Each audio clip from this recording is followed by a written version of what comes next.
Hello guys and welcome to chapter 2. In chapter 2 we're gonna see all the side lines which can arise here. So besides the main line we saw in chapter 1, now we're gonna examine all side lines. I would start immediately with c5, which I think looks like probably is one of the best side lines for black. Played by Kramnik in FIDE candidates in 2018 against Caruana, and definitely demands some precision from white. So I analyze here a lot of moves like d takes c5, knight f3, and so many other moves. But I think the most interesting position for us arise here if we play knight b3. Knight f3 is the move which they want us that played. This is a forced line. Here Radeva played check, but Nino punished that with king e2. Black has much better position, but at the end of this engine lines, it shows that black is fine. So I don't know how much is this all realistic to be fine and how much you need to be prepared for such a things.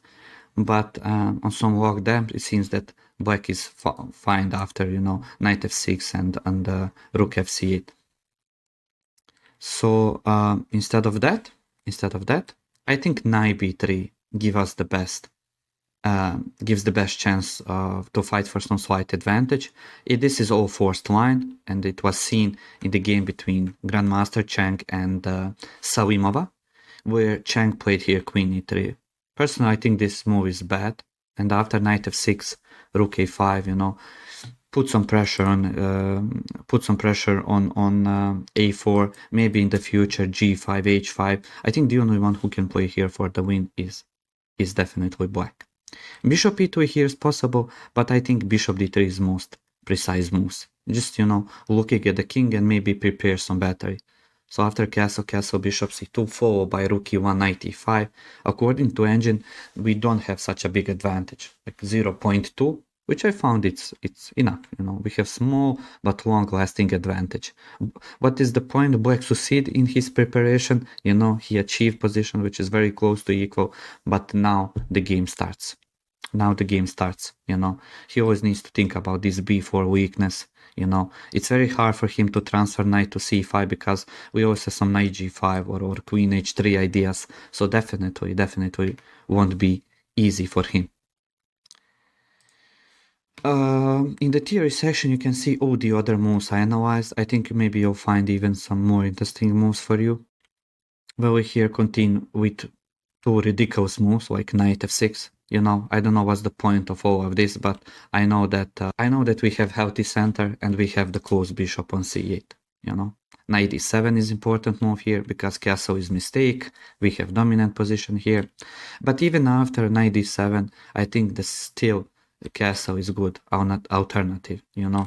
Is still good alternative, and we have almost dominant position. According to engine, the best is bishop e2 and queen e3. Important move to prevent e5, and after b6, which seems most logical move to develop this bishop to b7, we will continue, depends on how we'll play. So I want to play bishop d3, bishop c2 to make some battery to gain control over this very important diagonal.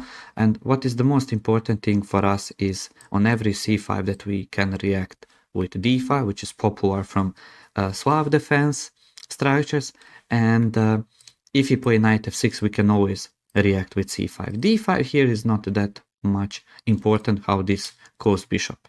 That's the most important thing. He can achieve this knight here, but we also like knight e5. We can play bishop d3, bishop c4. We can bring the queen there. We can always bring the rook up. So we will have definitely some dominant position. Another move in the style of French defense, let's support it. Same, I would say the same almost structure arise after he takes on e4. As you can see in theory section, maybe the most interesting move for him can be c5, and after queen f3 here, we have better development, slightly more active position, and according to engine, I think we have advantage around 0.5. So very, very pleasant position for us. Okay, so bishop b4 check, bishop d2. We already saw this in previous chapter. This is the start position of our main, but we will not take here on g2. Now we're gonna consider every single possible sideline. So I'll start here immediately with c5, with this Tolush variation, and it was popular around 90s, you know, like 30 years ago. But with with modern engines, we can simply claim the advantage after bishop c5, queen d6. This is all forced. Bishop a3, and after knight e7, the most important move for us, which gives us a huge advantage, is bishop e4, preventing knight f5 and helping us to play knight f3. So Tolush variation is not that good for black. Knight d7 is also an interesting move. And here, knight gf6 is probably the best move, but I also want to show you knight e7 line, you know. It's definitely an interesting move, and why I consider it as important move is that this move was played few times by this triangle expert Drag Shabagovich. So his whole life he's playing these triangle lines, you know, and when he plays such a move like knight e7, we need to consider it very serious. So it's interesting move, not the best one, but we need to know how to punish. So we need to play queen d. After castle knight g6, most of the people here play g3, preparing h4, also covering f4 square, but I don't see anything wrong immediately with h4, you know, with big initiative. So knight e7, as you can see, is nothing special. Knight g6 is the main move, queen d6, very logical, we prevent castle. I can't believe that here such a move like queen c6 is played by Georgiev Kirill. I mean, we have a lot of good moves, one of them is queen g3, but simply take a knight d2. So guys, just look this position. I mean, look this pawn structure. It looks a disaster, you know. And you can see the game Polgar, Georgiev, how Polgar won this game. I think it's ridiculous structure and position for black. So a5, we're following some theory. Black wants to bring the rook up. And he managed to castle. So in this moment, he still needs to play precisely. But the question is there any precise moves here? One GM here played in 20 years ago, he played b6. I guess he simply want to play bishop b7, right? So improvement over the game is bishop d3, rook e1, and after bishop b7, queen g5.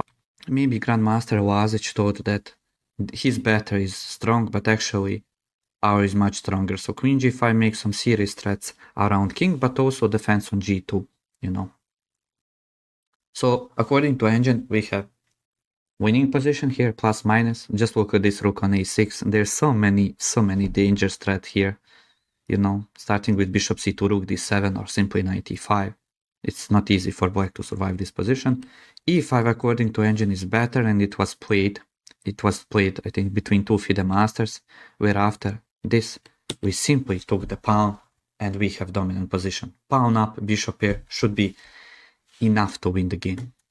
So knight d7 is also nothing special, guys, as you can see. So the best alternative and the most serious sideline here for black is knight a6. Once again, we reach position where it's possible to play a zillion different moves, starting with c5, you know, b6, bishop d7, knight h6. I think one of the most interesting sidelines can be b6, where after knight f3 castle, it seems that we are pinned and the black is fine, you know. At the first, it seems that pin can be unpleasant, but we have this beautiful move, knight e5. Actually, we are chasing his queen, and it can be easily trapped. So, for example, queen f5, g4, f4 will reach us in the winning position. Queen f4 is maybe better according to computer, and played in one correspondent games, but, you know, I think here, if you just play in this position, if you just find rook d1, rook d3, we have completely winning position. So yeah, b6 is definitely an interesting move, but I think maybe a little bit more precise move is rook d8. We are still under pin, but in this case, king on e8 defense on f7. We still play knight g5, but here, boom, f4. Bishop g5 is the threat, and it's really hard to prevent it. If you play knight h6 after bishop h5 position, you know, it's completely collapsing for black. Knight e6 is threat, and we have winning position here. Also, one of the interesting options can be bishop d7. Again, go to one castle. In this version, we are not under the pin. And according to Engine, the best move is castle. And you can see all this line by yourself, castle, b4, b5. But even if you played here, guys, c5, followed by rook c1, I think black position looks completely paralyzed. It looks really, really bad. Okay, f6 is also one of the interesting moves, trying to to have like safe square for the king, but also want to play knight h6. And I believe after knight f3, knight h6, we can simply develop our peasants and play logical chess. It's very hard for black to develop. Queen c6. At least his queen escaped. That's true. But the thing is, after e3, if he continues with bishop d7, we have bishop d3 followed by bishop e4 and b4. And if he plays e5, in these correspondence games, we can see beautiful move here. Bishop e5.